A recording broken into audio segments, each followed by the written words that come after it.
I am mindful one more time of all of the work that goes into make a service like this.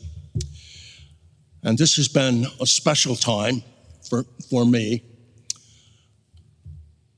with the support of Stephen and Susan and Layla and Megan, and especially Sea Raven. We have put together a service as a labor of love.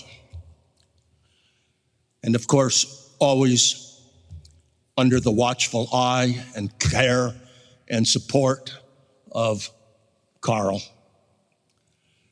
So I am grateful for this opportunity to be before you one more time, and extremely grateful for all of the support that goes into making this happen.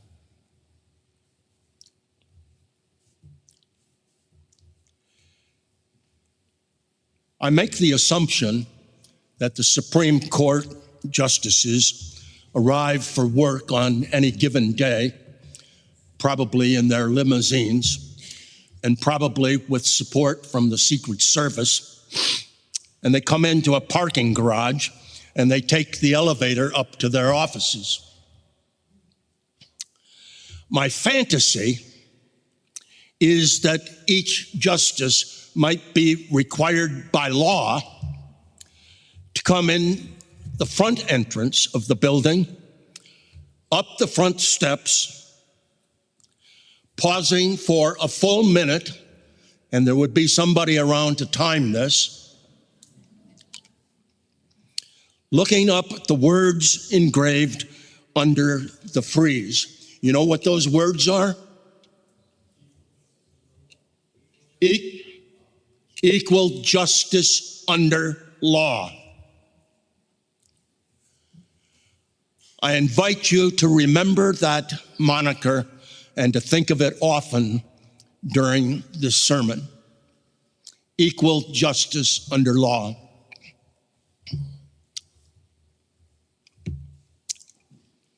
Those words today are an oxymoron.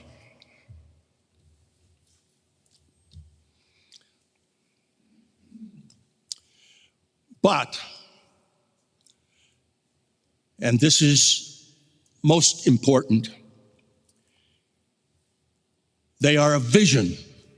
They are a lofty goal. They are an ideal.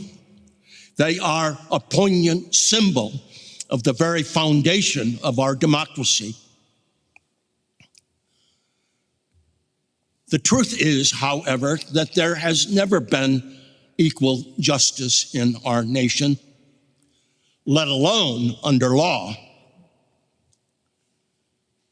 The truth is that the law has never been applied equally,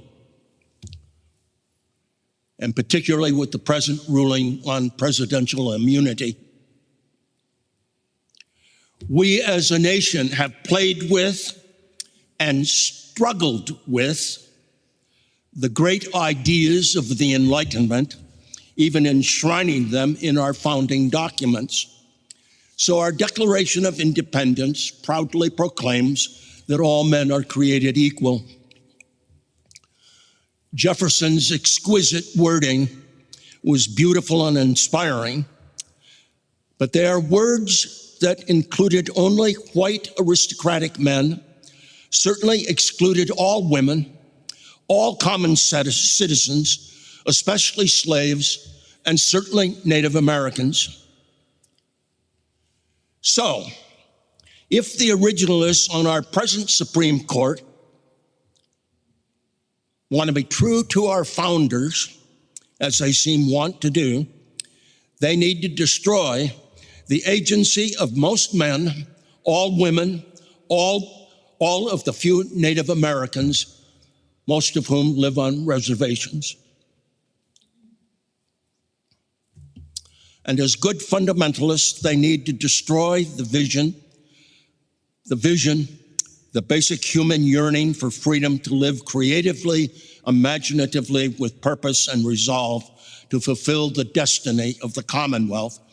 In short, as one sage has put it, beneath all such divides, then, now, always, is the correct conservative claim that if you change it, you might lose it, against the correct liberal counterclaim that if you do not change it, you will lose it.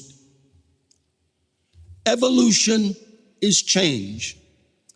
And since we do not like change,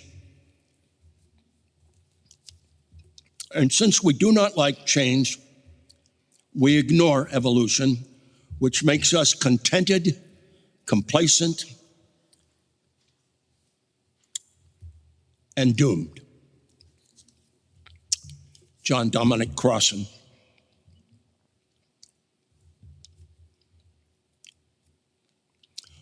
Our Unitarian Universalist tradition is in favor of change.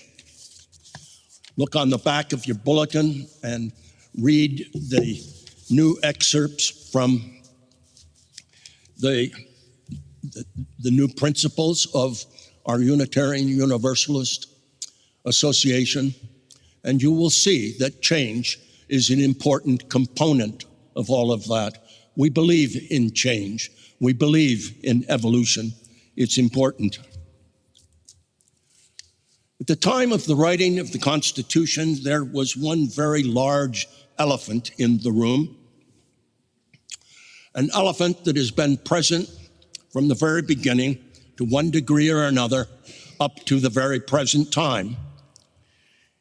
The founders knew it and paradoxically acknowledged it by ignoring it in order to form a more perfect union, these United States. The elephant in the room, of course, was slavery.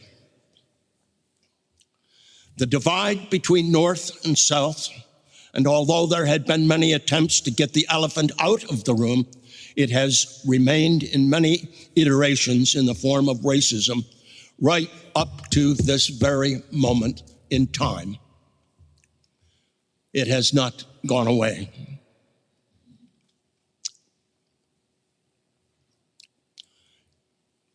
Sea Raven's got a picture of me standing next to the statue of Roger Taney. You know where that statue is? Anybody? You know where that statue is? No? It's in Mount Olivet Cemetery. And you go in the entrance, and a short way down the drive, you will come to that statue. Roger Taney was Supreme Court Justice and author of what is generally considered to be one of the worst legal decisions ever made by a Supreme Court. He's got competition right now. He's got competition. That decision, of course, was the Dred Scott versus Sanford case in 1857. I think it's fitting that Taney's statue is in a cemetery and not downtown amidst our judicial buildings. We need to remember. I'm all for that. But we need not honor. We need to remember that decision, which was 7-2, that said that no person of African descent could claim citizenship in this country. Now think of that moniker over the Supreme Court building again. Equal justice under law. Taney thought that he was settling the issues of slavery once and for all, issues exacerbated by the Missouri Compromise. Instead, the decision ultimately exploded into a civil war. And an unlikely, terribly thin, tall man prone to fits of depression, who had warned 2 decades earlier that a nation of free people must live through all time or die by suicide, was now president. And that man, of course, was Abraham Lincoln. And the Civil War was that almost suicide. His signing of the Emancipation Proclamation of 1863 and the passing of the 13th, 14th, and 15th Amendments nullified Dred Scott. Now, I want you to be aware of 2 things at this point. First, the element of change and how the powers that be fight both for and against it. The tug of war, and in the case of the Civil War, it really was a war. This is always present. It continues. But secondly, this sign of hope, the sure and steady movement toward freedom and liberation. Once a freedom is given, it is most difficult to take it away.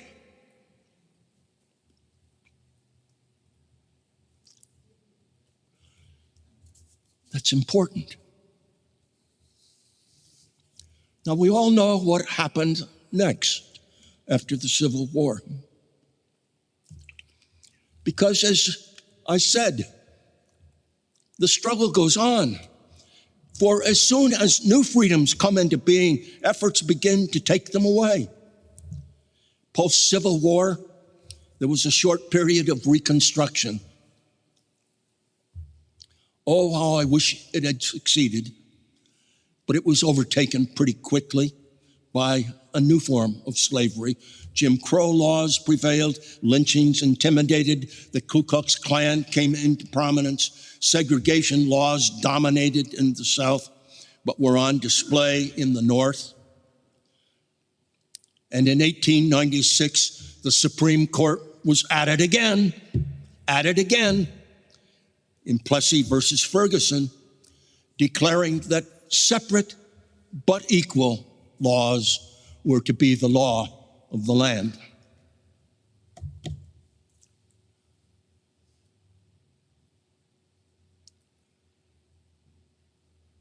Any 9-year-old kid living in even a northern city, let alone a southern city, could observe firsthand the absurdity of that decision.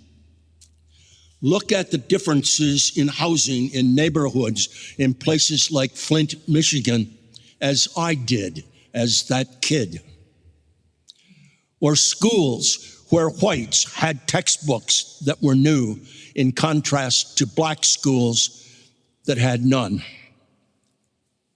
One could observe plush all-white suburbs and dirty all-black slums. And my father trying to explain to me with words and concepts far, far beyond my understanding what I was seeing with my own very eyes. And terribly shaken and disturbed because I did not know why or understand why.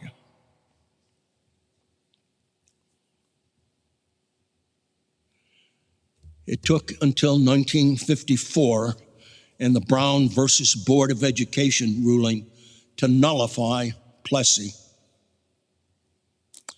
A guy named Thurgood Marshall in the Board of Education ruling, Brown versus Board of Education, and a guy named Thurgood Marshall got us that freedom. And it inspired not another civil war, but a continuation of the already burgeoning civil rights movement. Now the law was being used for equal justice. The moniker again, equal justice under law. And the names of great freedom fighters, female and male, began to emerge in massive numbers in the push to challenge racism and bigotry. And I have had the privilege to know some of those people in person. Jim Lawson, who was ahead of me in seminary, Martin Luther King Jr., whom I met in 1965, and John Lewis, of incredible fame, met here in Washington, D.C. And finally, in 1965, a Texan signed the monumental Civil Rights Bill, opening up the right to vote for previously disenfranchised people. I never met LBJ, but I once had a long conversation with Lady Bird before she spoke at a memorial service in a church where I was then minister. And great struggles, I might add, with the Secret Service, even at that time. But again,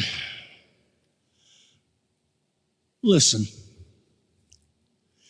do I need to continue the short history, this lesson on how the dynamics of freedom are always challenged, how the law can be used to bring into being new freedoms, equal justice under law, or used to take away those freedoms?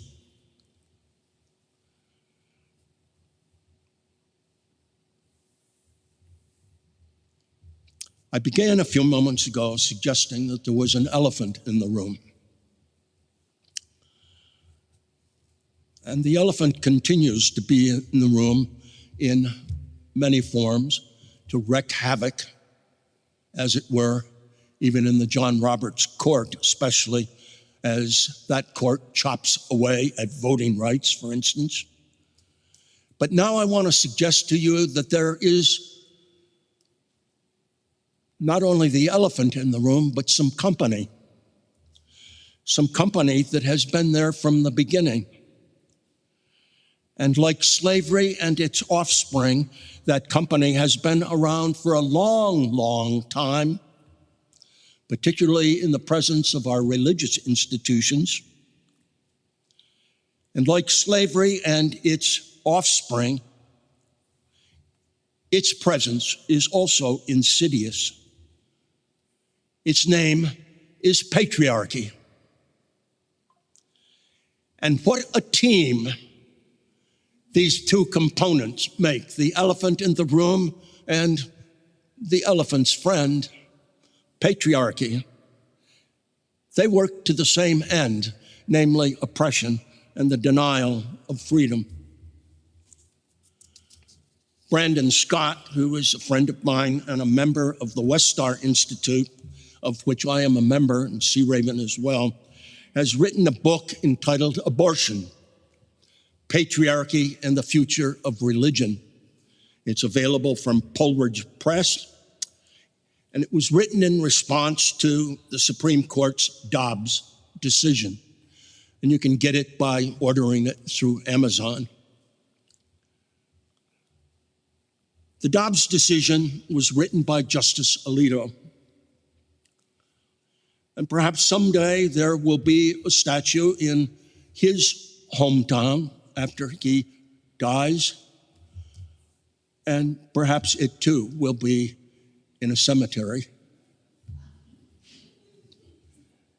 But his very first sentence says, abortion presents a profound moral issue on which Americans hold sharply conflicting views.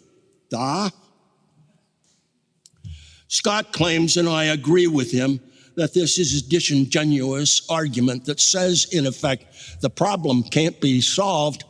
The court must overturn 50 years of law, leave the discussion table, and return the matter to the states. There's some indication that that last part of the decision may backfire, and this is a sign of hope, because public opinion in many states favors the rights to an abortion over denying those rights. And I should tell you, Laura last week meant to, but somehow neglected to, that in Maryland on the ballot this coming election, there is a call for amending the Constitution of the state to enshrine health care and reproductive care for women.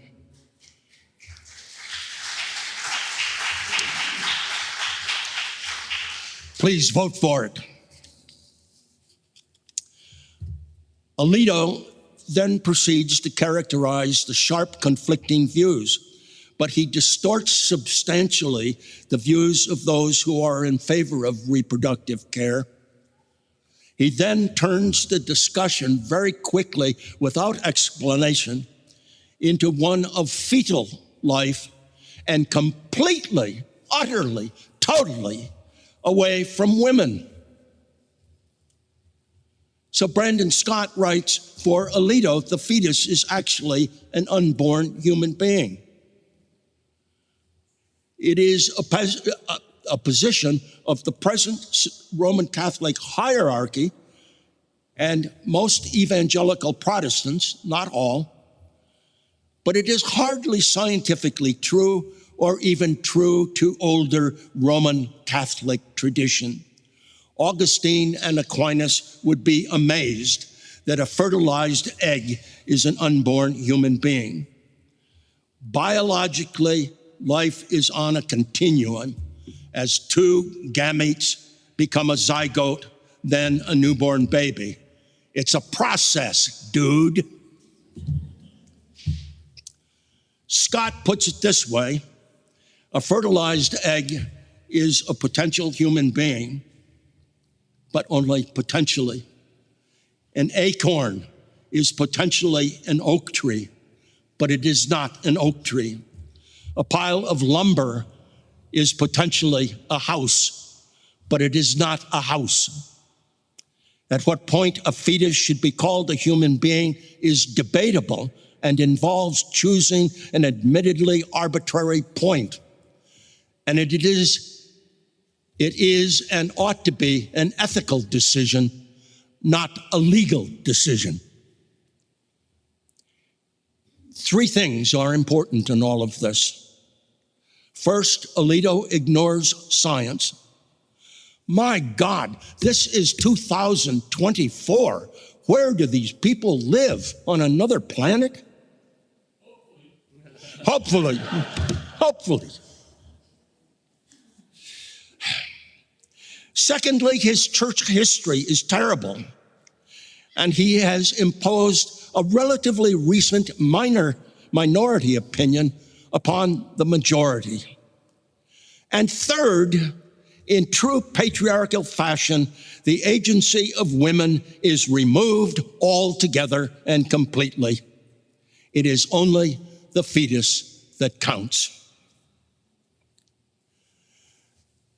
Now, of course, it is true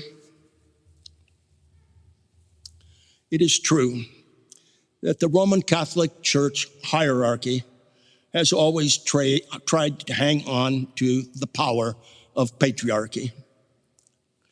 It is symbolized most categorically, I suppose, in its celibacy doctrine,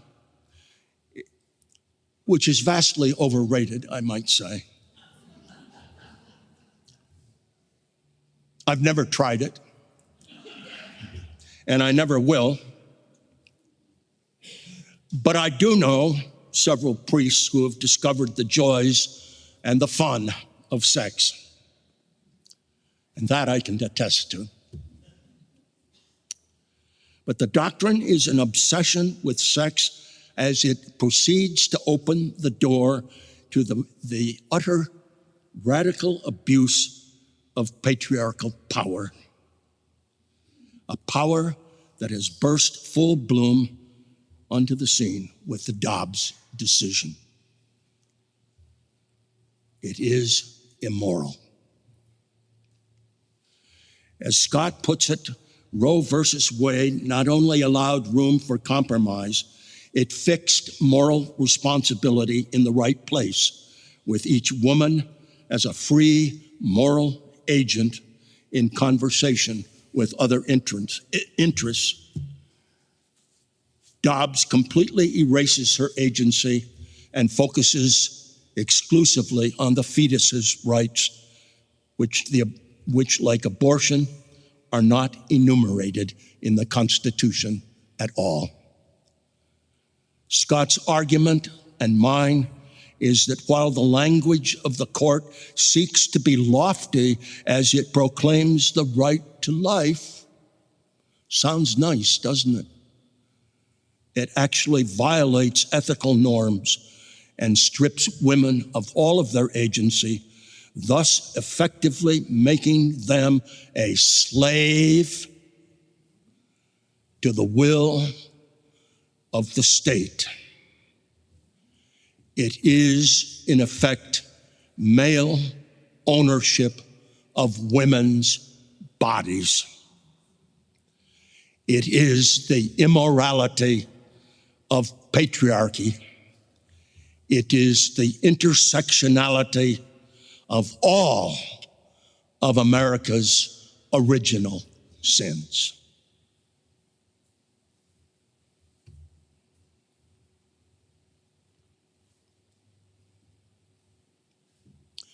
Laura's sermon last week, which I thought was brilliant, concluded with a roar. Remember that? And she said, "Let's roar." Yeah, we need to roar. Identifying what the problem is 2/3 of the battle. This is a test for all of us who yearn for equal justice under law. Remember again the words of Lincoln in the midst of the Civil War. We are engaged in a test of freedom, whether this nation or any nation so conceived and so dedicated can long endure. We have heard in the past the great words of hope that the arc of the universe bends toward justice. Believe it.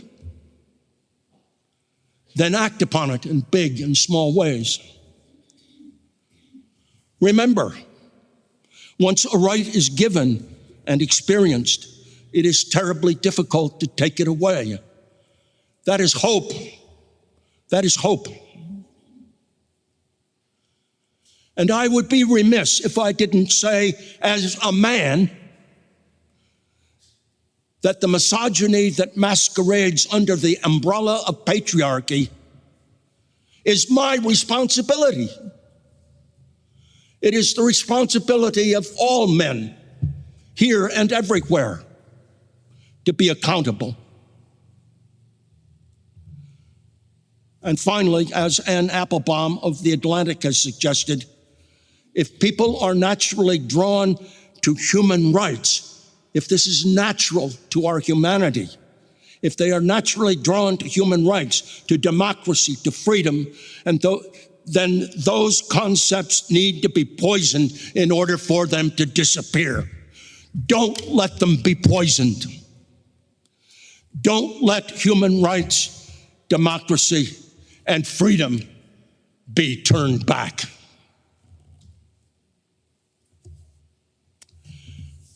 Now, let's stand, if you wish, and sing a rousing hymn led by Sea Raven. Let's do it.